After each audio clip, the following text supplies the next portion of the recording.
So now that Black Panther is flush with cold hard cash, naturally many fans are starting to wonder how much gold it can get. And I'm sure that many of you would like me to give you a simple answer, and that's that it's gonna sweep. In fact, many of you probably feel that I should give that answer. Stop underestimating Black Panther, Grace. I'm sure some of you are typing that right now. But you don't want me to lie to you, right? You want a realistic, responsible answer. And speaking of answers, Black Panther's Oscar chances is a complex question that deserves a complex answer. And I've thought about this long and hard from all the angles. And I think it's pretty damn accurate, so I'm excited to discuss it with you. Now, let's start out positive. The headline that I want you to take away from this is that I feel that Black Panther is guaranteed to not only be nominated in a number of categories, but likely to win in some of them. Just not the big categories. Now, I know those are the ones you want, but I think, you know what? I would compare it to Mad Max Fury Road. I think it's going to have a Mad Max Fury Road Oscar experience, but with bigger box office. So you get more Black Panther movies, whereas Mad Max Fury Road, the sequel, is still a pipe dream for George Miller and those who enjoyed the film.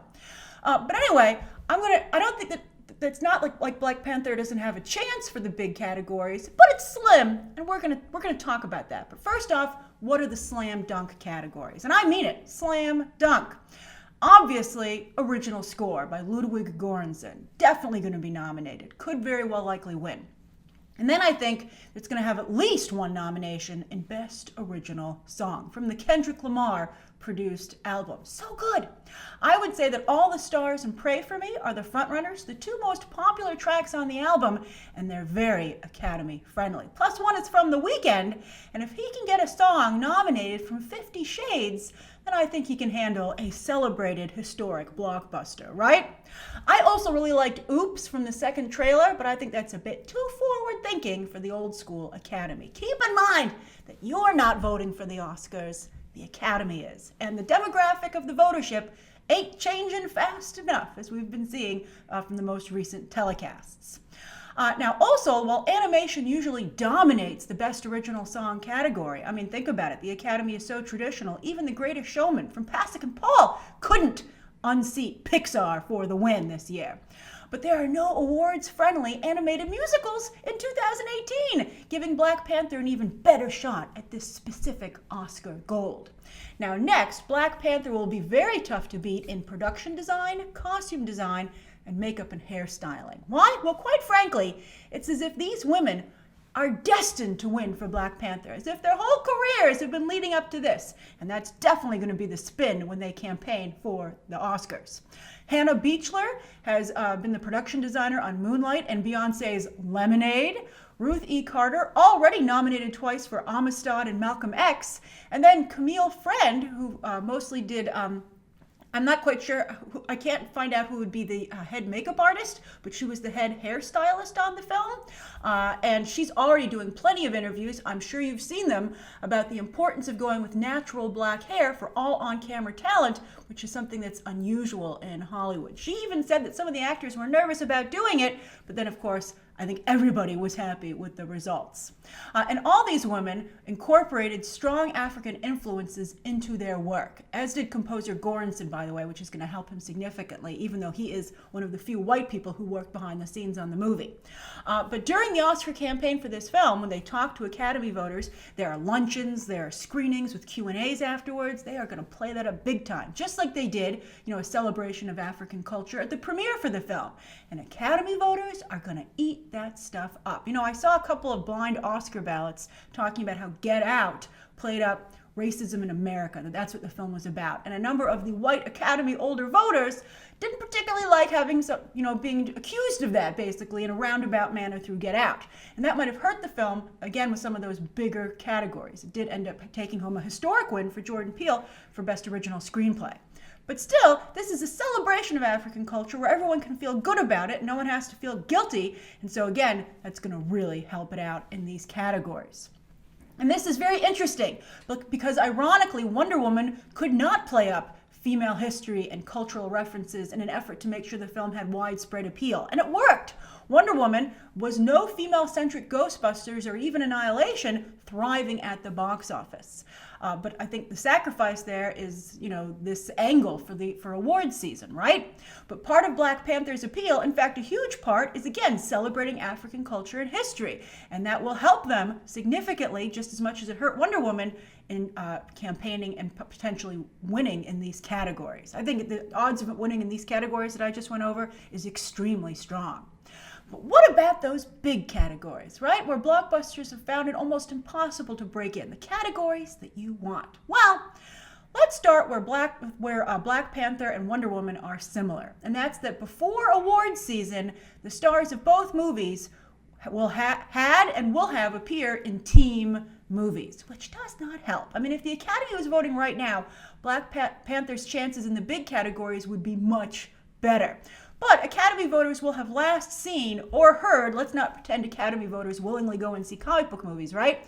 But of Black Panther in Avengers Infinity War, which puts him in a very different light, historically and credibility speaking, at least as far as the Academy is concerned, than the solo Black Panther movie does.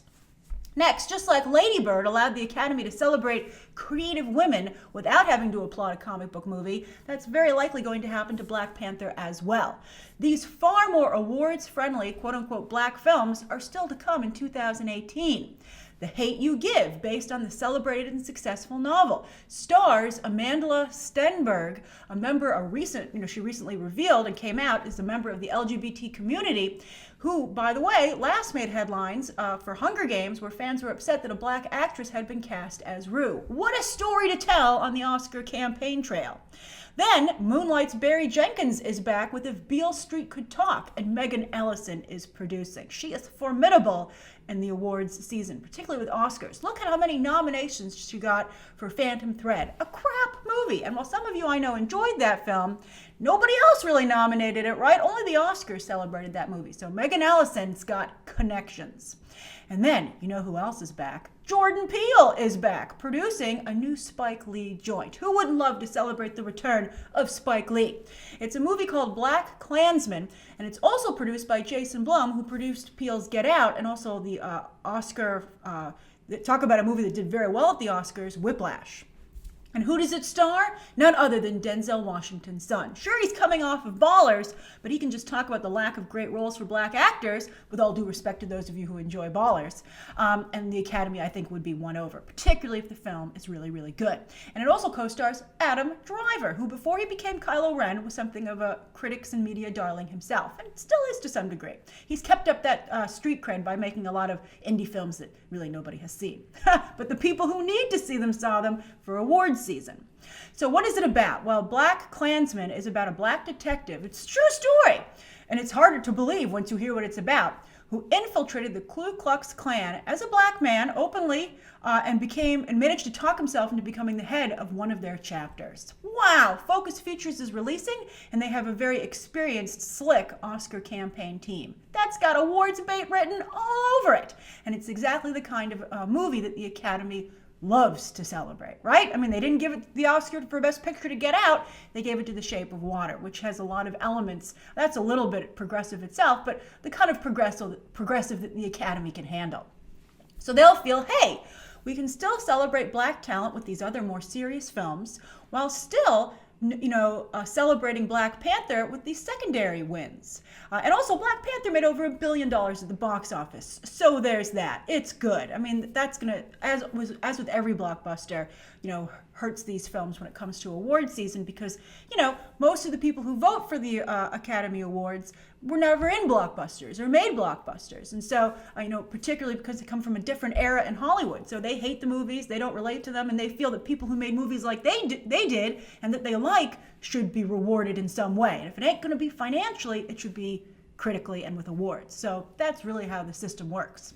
Also, there might be another Black Panther by the time voting starts. Spider-Man Into the Spider-Verse hits theaters in late December, starring an equally diverse cast of characters and voice talent, and it's also artistically ambitious. Wow! I mean, it could even emerge as a major frontrunner for Best Animated Feature, at least getting a nomination.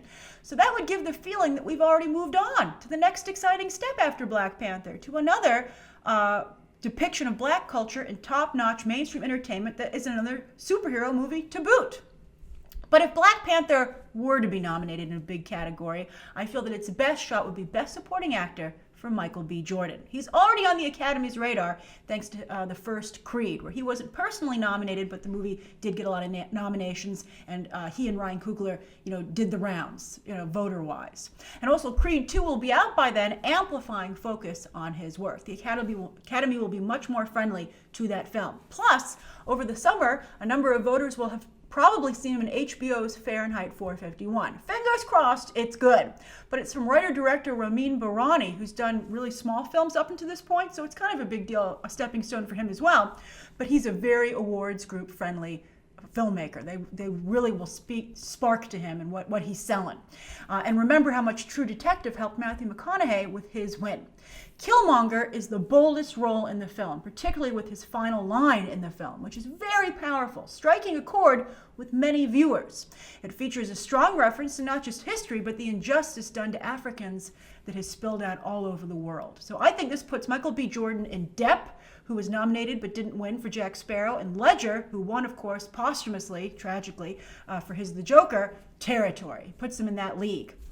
I could also see Rachel Morrison get another nomination for cinematography, hot off of her first nomination for Mudbound, where she was the first woman ever nominated in the category. Many people could be eager for a repeat there, especially with such a high-profile film. So those are Black Panther's realistic Oscar chances. I'm sure some of you will write down below that yes, it has been underestimated in the past, etc., but never also underestimate the prejudice and the tradition and how they're stuck in their old ways with the Academy. So I'm curious, do you agree? Do you disagree? How do you see it playing out? And if it plays out this way, or a couple of the ways that I pointed out, how would you feel about it? Thanks so much for tuning in. I look forward to hearing your thoughts down below. And as always, you can check out some more videos right now.